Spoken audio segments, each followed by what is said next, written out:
Well, a very good evening to everyone. How are we? Wow, that was a bit of a loud reply in some areas there. Good, good. It was like an echoey kind of a reply. Good, good. So the sound bounced off the walls of the church. Wonderful. So good to be with you, my beloveds, for another blessed Friday evening, all the way from Sydney, Australia. I pray all of you are in good health and in good spirit, and everyone who's watching us through live streaming, I pray the same for you and your families and all your loved ones. In Jesus' mighty name, I ask and I pray, amen. All right, today, I don't know, I thought we haven't done Q&A for quite some time, and I thought we will give a chance to our beloveds to ask their questions, their concerns. Maybe there are things going in their minds, and every now and then we do have our Q&As, so I thought it's been a while. So today it is a Q&A session, questions and answers. And if you have a question and you haven't written it down, you can ask one of the committee members to give you a paper, and then you can write your question, and I will not answer it, obviously. Did you get that one? Okay, very good. Looks like it wasn't that funny. Come on, laugh, relax. It's not, it's for free. I'm not going to charge you for laughing. Laugh. Okay, that'll be $5.20. Plus GST, that'll be $5,200. Plus a new introduction of carbon tax, because the cows are making too much pollution. We need to charge carbon tax. What has that got to do with the cows? I have no idea, but I just thought I'd throw that one in. All right, here we go.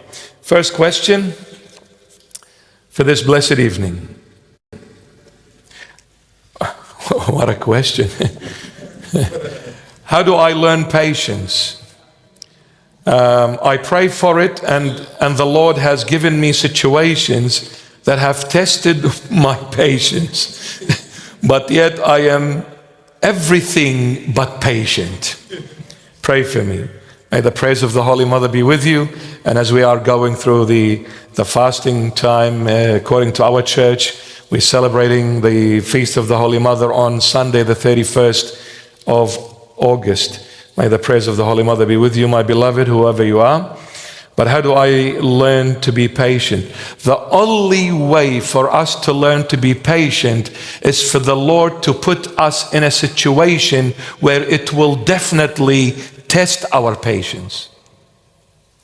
Unless the issue is brought up, unless the issue is surfaced up, we will never realize it, and we will never try to do something about it.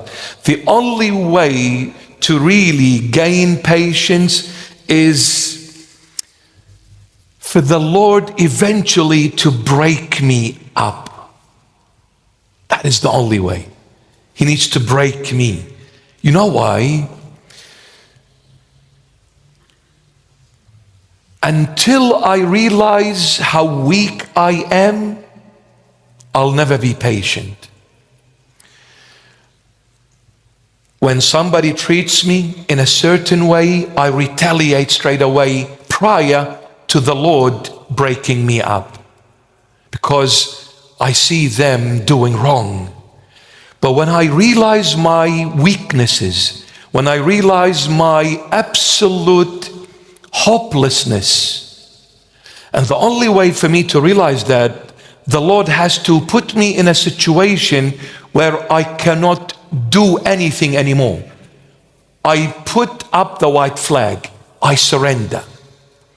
When I surrender in that situation which is overwhelming, it is beyond me, it is beyond my reach, beyond my capacity, beyond my wisdom, beyond my knowledge, beyond my strength, you name it. When I am placed in a situation, knowingly now, I know that I am good for nothing, useless, hopeless, I not only say it, but I live it. The moment you live the reality of you and me, which is nothing but a sinner, nothing but weak, blind, absolutely good for nothing. The moment I realize this truth, the Lord will start making me patient. I'll be patient in dealing with people. I'll be patient in dealing with situations.